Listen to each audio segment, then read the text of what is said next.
কত KG? 33 KG. হ্যাঁ হ্যাঁ, 33.5 কেজি। ঠিক। প্রিয় খামারি ভাই ও বোনেরা, আসসালামু আলাইকুম। আজকে আপনারা দেখতে পাচ্ছেন আমার খামারের সবচেয়ে বড় বডির একটি গাভী, সেটা আজকে বাচ্চা দিবে।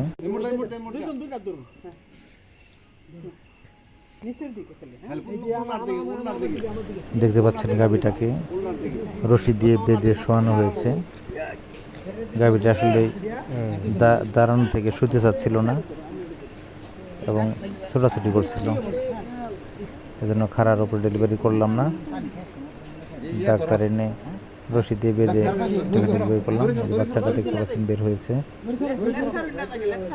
বাচ্চাটার সমগ্র শরীর দেখা যাচ্ছে অনেকটি লালচে কালার। আসলে এটা লালচে কালার হওয়ার কারণ হলো ওর যে পানির থলিটা ওটা ভেঙে গিয়েছিল এবং এর সমগ্র শরীর ওটা দিয়ে লাল কালার হয়ে গেছে। দেখা যাচ্ছে যে কিছু ময়লা হয়তো বা খেয়েও ফেলছে। দেখতে পাচ্ছেন আমরা এটা মুখটা পরিষ্কার করে দিচ্ছি এবং শরীরটা এটাকে ভালো করে মুছে দিব। কি বাচ্চা? যাক ভালো।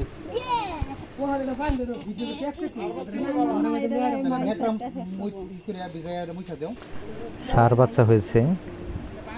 আসলে আমি যখন প্রথম খামার করি তখন বকনা বাচ্চা হলে খুব খুশি হতাম। এখন যেহেতু আমার এখানে দুধ বিক্রি করা খুবই সমস্যা এবং খামার আমি বড় করতে চাচ্ছি না এবং ফ্যাটেনিং খামার সাথে অ্যাড করতে চাচ্ছি, তাই আমি ষাঁড় বাচ্চা হলেই খুশি, কারণ আমার দুধের গাভী বাড়ানোর প্রয়োজন নেই। এখন যে দুধের গাভী আছে তাতে আশা করি প্রায় 150 লিটারের মতো দুধ হবে আগামী 2-1 মাসের মধ্যে।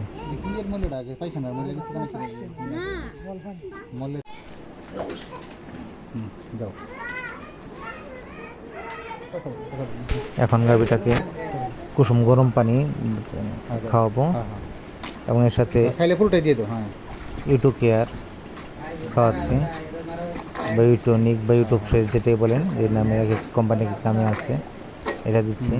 এটা দিলে গরুর গর্ভফুলটা আশা করি তাড়াতাড়ি পড়বে এবং জরায়ুটা তাড়াতাড়ি পরিষ্কার হয়ে যাবে। দেখতে পাচ্ছেন এটা একটা একমি কোম্পানির। বিভিন্ন কোম্পানির আপনারা খাওয়াতে পারেন, তাতে সমস্যা নেই। এখন আমরা বাছুরটার ওজন নিব। আমরা আসলে বাচ্চা জন্মের পর প্রতিটা বাছুর ওজন নিই। হ্যাঁ, 33.5 কেজি এটার ওজন নিচ্ছি। এখন শাল দুধটা দহন করে আমরা বাছুরকে খাওয়াবো। শাল দুধটা দহন করা হচ্ছে। আমাকে প্রথমে আমরা ফিটারের সাহায্যে বাছুরকে খাওয়াবো, যেহেতু জন্মের পরপরই বাছুর দাঁড়াতে পারে না, দুর্বল থাকে। আমরা ফিটারের সাহায্যে যদি আমরা দুধটা খাওয়াই, বেশি পরিমাণ শাল দুধ খাওয়াই, তাহলে শক্তিশালী হবে। আয়ানকে দেখতে পাচ্ছেন, আয়ান খুব খুশি এবং প্রতিটা বাছুর জন্মের পরপর সে একটা নাম দেয়। কি নাম রাখছো আয়ান? বাদশা। তোমার ভালো লেগেছে এটা? আচ্ছা।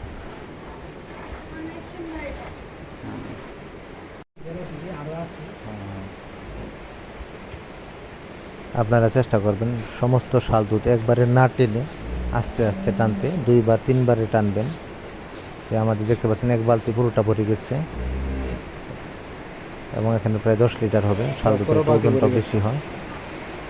এরপরে আরেকটা মগ দেখবেন আমরা ভরবো। এরপরে আমরা আবার 2-1 ঘন্টা পরে টেনে দিব।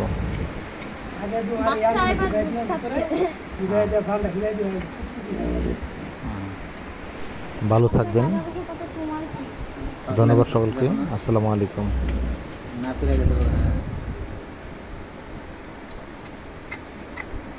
শাল দুধ খাওয়ার পর তারপর ঘুম দিব।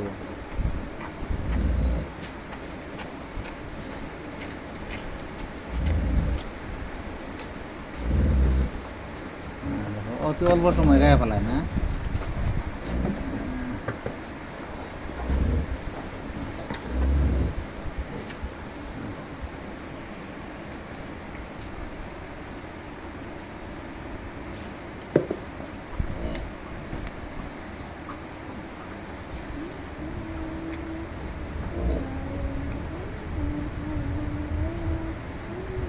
দিয়ে ওজায় ওড়ায় না যায়।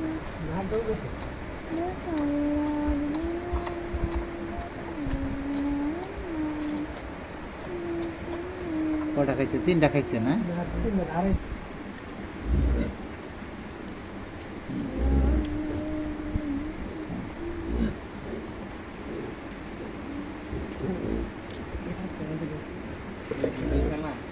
না